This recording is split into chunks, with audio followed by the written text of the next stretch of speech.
সকালে ঘুম ভাঙতেই ব্যালকানিতে এসে দেখি ঝলমলে রোদ উঠেছে। তার খানিক বাদেই আকাশের মন খারাপ হয়ে গেল। ঘন কালো মেঘে পুরো আকাশটা ছেয়ে গেল, সাথে ছিল ঝড়ো বাতাস। আহ, কি যে শান্তি! এই গরমে যদি এরকম হালকা হালকা বাতাস দেয় না, মনের ভিতরে যেন একটা আনচান করে ওঠে। হ্যালো গাইস, কেমন আছো সবাই? বারবার আমি একটাই ভুল করি, তোমরা কেমন আছো এটা জিজ্ঞেস করতেই ভুলে যাই। আপনাদেরকে কিছু জিজ্ঞেস করার আগেই তো আমি বকবক করতেই থাকি। আমি তো ভীষণ ভালো আছি, আপনারাও ভালো আছেন নিশ্চয়ই। এই যে দেখুন চারিদিকটা কেমন থমথমে অবস্থা, হঠাৎ মেঘ, হঠাৎ ঝড়ো বাতাস, তারপর এক পলসা বৃষ্টি।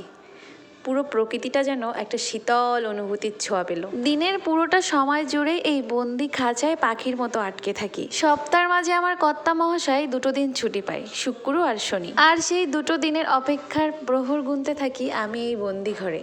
জানি সেই 2 দিন ছুটি পেলে হয়তো আমাকে একটু মুক্ত বাতাসে প্রাণ খুলে নিঃশ্বাস নেওয়া হবে। এই জন্য আগে মাঝে মাঝে ছাদে যাওয়া হলেও এখন আর সেই সময়টুকু পাই না। এই যে যেখান থেকে পেজের কাজ করা শুরু করে দিয়েছি, আপনাদের সাথে গল্প করা শুরু করে দিয়েছি, সেখান থেকে আমার সময়টা কেমনেই যেন কেটে যায়, আমি নিজেই বুঝতে পারি না। এখন আর অবসর সময় বলে কিছু নেই। এই মাঝে মাঝে ব্যালকানিতে আসা হয়, এটুকুতেই সীমাবদ্ধ। ভাবলাম আজকের প্রকৃতিটা একটু অন্যরকম লাগছে, তাই আপনাদের সাথে একটু শেয়ার করি। আকাশটা কিন্তু আগের থেকে একটু পরিষ্কার হয়েছে, তবুও একটু থমথমে আছে। আর এই সাইডটাতে দেখেন, আমি আমার মেয়ের বাথটবে কুমড়ো কিছু বীজ দিয়েছিলাম।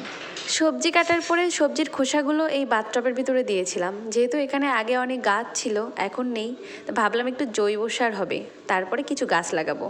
ও মা, দেখি কুমড়োর বীজ পড়াতেই সাথে সাথে চারা গাছ গজিয়ে গিয়েছে। ছোট্ট ছোট্ট হাত পা নিয়ে জন্মেছে এই গাছগুলো। এই যে দেখেন, আমি অনেকগুলো কুটনা কাটনা এখানে দিয়ে রেখেছি জৈব সারের জন্য। এখানে এখনও ছোট ছোট গাছ বেরোচ্ছে। গাছগুলোর হাত পাগুলো বাচ্চাদের মতো ছোট ছোট, তাই না? দেখেন, ঠিক যেমন ছোট্ট একটা শিশু জন্মের পর যেমনটা হয়, এই গাছগুলোর অবস্থাও কিন্তু এখন তাই। এই গাছগুলোর গায়ে হাত বুলাচ্ছি আর ভাবছি আরেকটু বড় হলেই শাক রান্না করে খেয়ে ফেলবো। আচ্ছা, ওরা কি আমার মনের কথা বুঝতে পেরে গেছে? এই যে আমি ওদেরকে খাওয়ার কথা বলছি।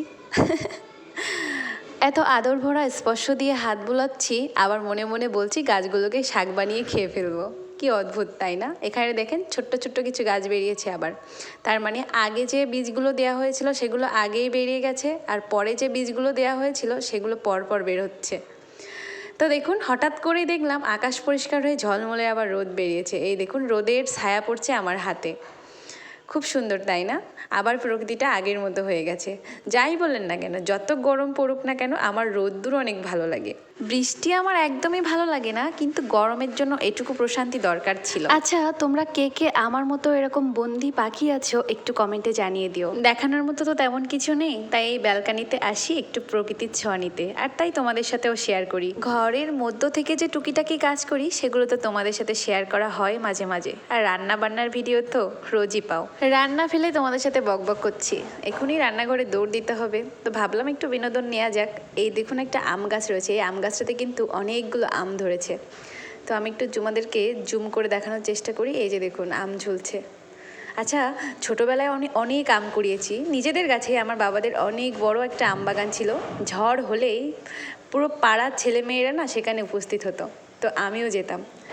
এত ভালো লাগতো, সেই দিনগুলো খুব মিস করি। তোমরাও কে কে আমার মতো আম কুড়িয়েছো কমেন্টে জানিয়ে দিও। বিশেষ করে গ্রামে যাদের ছোটকাল কেটেছে তারা এই ফিলিংসগুলো বুঝবে, অন্যয় তো অন্য কেউ বুঝবে না। যাই হোক, ভিডিওটা আর বেশি বড় করতে চাচ্ছি না। এই ছিল আজকের ছোট্ট একটা মিনি ব্লগ। ভিডিওটা ভালো লাগলে সবাই লাইক কমেন্ট শেয়ার করে পাশে থেকো। সবাই ভালো থেকো, সুস্থ থেকো, সবার জন্য শুভকামনা রেখে বিদায় জানাচ্ছি। টাটা।